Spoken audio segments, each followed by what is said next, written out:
Hello everybody, my name is Sniping is Fun, and I welcome you all back to the number character 110 in this long-running series of various newcomer ideas, Nintendo, third-party, old school, new school, for Super Smash Bros. Ultimate, the road to 150, and that my video right here will mark me getting 1/5 of the way there from 100. So yes, as mentioned in the last video, when I talked about Kamek from the Mario and Yoshi franchise, I basically mentioned my next video is going to be talking about the remaining, not in Smash Brothers yet, mother character, Ninten, from the first mother, now known as Earthbound Zero outside of Japan, given that it was localized on the Wii U's eShop. And the character that people have been talking about just for the sake of getting all three mother characters in. Even though he kind of resembles Ness, and they could probably change him up more, but people still want him in there, so it's a possible choice, I guess, if you just want to fill the roster with a character just to represent the completion franchise and everything. Though I'll give him a chance. I'll give him a shot. I haven't played the game yet. I've only played Earthbound, but let's give it a shot. And as always, 3 separate categories before this intro gets on too long. Reasons for why he makes sense against Smash Bros. Moveset ideas, and percentage chance I can see him getting it. So why represent Ninten? Why complete the trio at all, really, at this point? Like, why would you want to complete the Mother Trio? Why is it deserving to get the Mother Trio? Well, first of all, the Mother Earthbound franchise is kind of like a niche, cult, classic, iconic series from Smash Brothers. Ness has been around since the first Smash Brothers, and now is known as is basically a Smash Brothers staple at this point. They added Lucas because he was the most relevant major new character in Brawl when Mother 3 was coming out on the Game Boy Advance. And now that, why not just finish it? The series is deserving to represent all its games. Technically, it is still, it's as niche as it is. It's a cult classic. It's a cult classic niche. That means it's super popular and sought after and iconic characters. And Nintendo knows these characters are iconic. Jeff has been an assist trophy since Brawl. Now, finally, in the final Smash Bros. With Ness and Lucas, you get to see the likes of Pooh and Pauline and Kumatora and I forgot what his name is. The Duster, I think his name is, or was it the other guy, or the dog? Was it a dog? I don't know. One of those people. You have the characters are now all represented in Smash Bros. At some point within these characters' final smashes, assist trophies, movesets, characters actually in the roster. The series is iconic enough that I think they can deserve another character, and this does kind of complete the trio. So I think a major reason to put him in is to complete the trio, even though that's kind of I don't know if that's really a good reason. But completing like collections of characters, I think, is a good idea overall. So in that regard, I would say it is a good reason. But in general, just to put a character in just for a certain representation like that might kind of be a little stupid. But overall, I would say, yeah, it completes the Mother Trio, it completes the Earthbound Mother Trio, and at that point, I'd say it'd be kind of a nice thing, really, and it represents the first game where the series started. It's kind of funny. The game that started the franchise is not represented at all, and I think it's a good way to represent that, completes the Mother's Trio. And Earthbound Zero was localized on the Wii U. Now it's known outside of Japan, and if we can have Lucas, who still is the game that they have not localized Mother 3 yet, Nintendo, just like with F-Zero saying, should bring it back, why haven't you localized it yet? Is now known worldwide. People have played that game. People know Ninten now. They know the first Mother game. So at this point, I think it's possible. In the past, when it was just like a Japanese exclusive old school game that hasn't been talked about or seen in years, now it's was localized. I think it actually stands a bit of a chance. That's really about it. And he's the main character, so obviously they want to go for him. So with that being said, let's get on the moveset ideas. And people automatically kind of say he's a Ness clone because of his looks, and he does use a baseball bat and everything, so he'd be very Ness-oriented. However, I think you can kind of get away with changing him up enough. He'd be maybe an Echo Fighter of Ness and Lucas, but different enough. It'd be like an Isabelle the Villager thing. Everyone thought she'd be an Echo, but now she's an original fighter that has some properties of him. So I think that's how I think they can get away with it. But the only bad thing is the look. But they could always change it up. I've seen people do certain art styles and do fan art of him and change up his style. And it's not like Sakurai has been against that. When Pit was included in Smash Bros., Sakurai put his own distinct design, his own unique style. It wasn't classic Pit like you saw in the Melee trophy or seen from the classic Game Boy and the original Nintendo game. He gave him a new look. All he has to do is change up the look and make him look different. It's possible. Like, I've seen people give him like a giant scarf, change up the design on his shirt, give him like a different type of hat, like almost a conductor hat. They've changed him up a lot. So I think Sakurai alone can do something different, at least make him visually different. Because the moveset's not so much the part to worry about, it's his look. And he looks so much like Ness. They need to change it up a bit.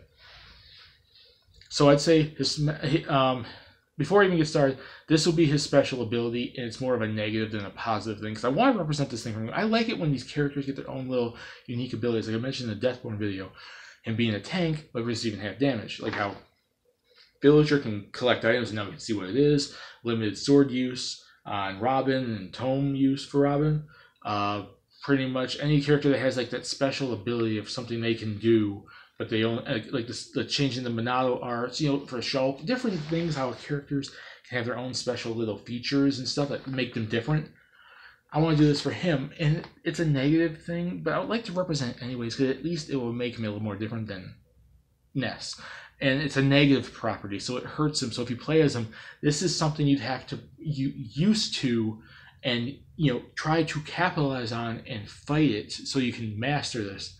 Because this guy, he's asthmatic, meaning it's kind of like the loneliness home, type of thing from Ness at home in Earthbound, where you have to call home every once in a while, or it impacts his fighting ability.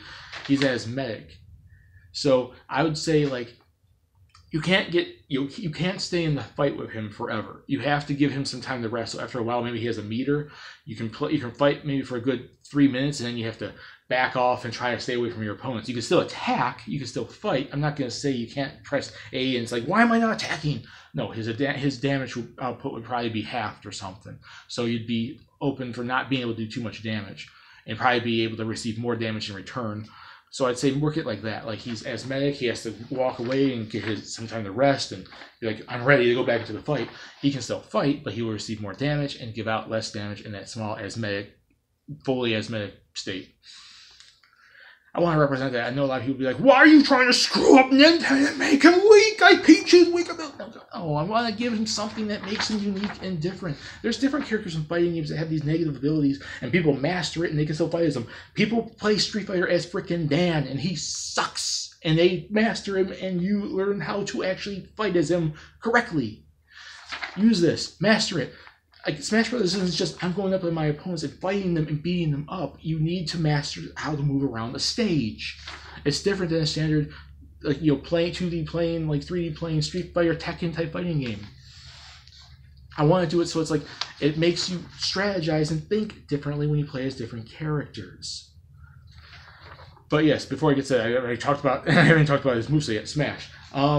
He's going to use a baseball bat as a standard smash attack, so he's not going to be able to punch and kick like Ness and Ninten. So that's his first big. Ness and Lucas. Is his first big difference. He's not going to do punches and kicks. Almost every single one of his attacks is him doing the baseball swing. He might be able to do standard kicks. I would say that maybe he could do a few little kicks, but he's not going to do punches like Ness and Lucas. So he's just going to be like, swing his bat, smack you with the bat, poke you with the bat, just swing his bat like yeah. And he also uses the boomerang. So he'll smash you with the boomerang, beat you up with the boomerang, and then throw the boomerang. So it'll be like, and he grabs it. So he can throw it and it comes back to him and hits the opponent twice, kind of like the cross does for Simon Belmont and Richter. And so he has the boomerang and the baseball bat for his smash attacks. His special attacks, he could use a slingshot. So there's his ranged attack and makes him different enough too. He pulls a slingshot, pulls it out. He also has some psi powers too, so it's like, Ness psi powers, but his psi powers are very much more so like defensive and healing based. So he could do healing, which maybe regenerate some of his health back. And I've mentioned numerous characters in my series that have healing abilities. I think Celica I mentioned too, Bowie and Maya. Or May and Bowie, Celica from Fire Emblem, and I think there were some other characters I mentioned that have healing abilities. That's the ability to heal. It gives you back a small percentage. So he has side powers. He can do hypnosis, so he could probably pretty much control an opponent, kind of thing. Like maybe so you can't control your character for a while. If he does it to his opponent, it just stops him in the middle for like maybe a few seconds. He could teleport around the stage, heal himself, and I don't know what 4D sip is. because like I said, I never played the game. But it's probably some sort of healing defensive measures. Maybe puts up his defense or something. So there's that. And he has one effect, and then the psi shield, PSI shield. So he could, on top of him using his normal shield, he could put another shield around him to defend himself in battle. He's a very defensive character. Asthmatic, baseball bat, boomerang. He can attack, but he also can defend himself. That is a cool thing to make him at least different than Ness and Lucas. And he has one attack from that one psi power that's an attack, and it's called the PK Beam, and it's from his partner Anna. And it's gonna basically be like Ness and Lucas. Ness has attacks that Pauline does. He doesn't. He does. Like, some of his psi powers are something he doesn't do. So he pulls moves, and Sakurai gave him moves from other characters in the game, like Pauline, Pooh, and Jeff and whatnot. So he has stuff that represents other characters in his party. So Anna, I'm giving him so he can have a psi power attack. So most of his psi powers are going to be defensive. Hypnosis to stop an opponent, healing himself, teleporting around the stage. Be able to get away from opponents. But PKB will be his attack one. So if you want to use your special attacks and be on the offensive, you have the slingshot and you have this PK beam. Already we have a moveset that's not even really all that close to Ness and Lucas. And his final smash, I'm going to do the same thing what they're doing with Ness and Lucas. How partners come on the stage and do some big giant PK Storm, and there's Kumatora, and there's Pooh, and there's Pauline, and a dog. Boney, that's his name. Like a PK Starstorm type thing. So this team-up attack, he's going to call in Anna, Lloyd, and Teddy. Maybe just pick two of them, given that the fact that there's only two people for Ness and Lucas. So I'd say maybe Anna and Lloyd. They come to the stage, and he does some sort of ultimate, like, PK Beam! Boom! And then opponents get blown off the stage. Yeah, I have to do it like that. So it's like they're almost all the same final smash. And they all represent different party members. Okay, third category, percentage chance I can see him getting in. It's decent, not great, but decent. I'm going to give him a 25% chance because, rumors have kind of been coming up. Like, the rumors and leaks kind of have mentioned him over the last couple months. That he's possible as like a non-Echo, but, very similar fighter to, he could, or at least, similar enough fighter to Ness, but different enough. And he has been mentioned before. People thought the prime ribs leak and rumor was him. He's been mentioned before. He's been wanting in Smash Bros. For a while, but given that, really, is Earthbound Mother really a franchise to give another character to at this point? There's other franchises that deserve representation more. There's third-party characters to put in more. There's Nintendo characters to give character more. There's new games to represent next year to put into the Rex and Pyra, Springman, someone from Fire Emblem Three Houses. The Generation 8 Pokemon's coming up soon. We don't even have a Generation 7 yet in this game. There's other things I think that are a little more important than putting him in. But I'm not saying he's not all that important. 25% is not that bad, and he's still possible. And some of the leaks and rumors have mentioned him as a character, and I think it'd be cool to finally complete that trio of mother characters. But I don't think it's the greatest. The 25% chance means it's there. It's just not the best percentage possible. So yeah, there you go. And that's it for a Ninten from the Mother Earthbound series. Woo! Put in the comments what do you guys want to see Ninten represented? Do you think it's a good idea to complete the trio? Put it down there, discuss it. Does my moveset make sense? Because I think at least it makes him different. It makes him stand out, and he won't be a Ness or a Lucas in the negative. As much as you want to probably hate on me throwing in his asthmatic ability, even though they never gave the homesickness to Ness, this is at least different. There, I'm trying to make them stand out and be original and be different more often than not. So yeah, 25% too high, too low. Discuss there, have fun. We can enjoy it, and that's it for character number 110. And when I come back for character 111, I'm going to be talking about another classic, franchise that's third-party wise that's been on Nintendo pretty much since the days of the NES. And I'm going to be talking about Contra's own Bill Riser and Lance Bean. Contra is here.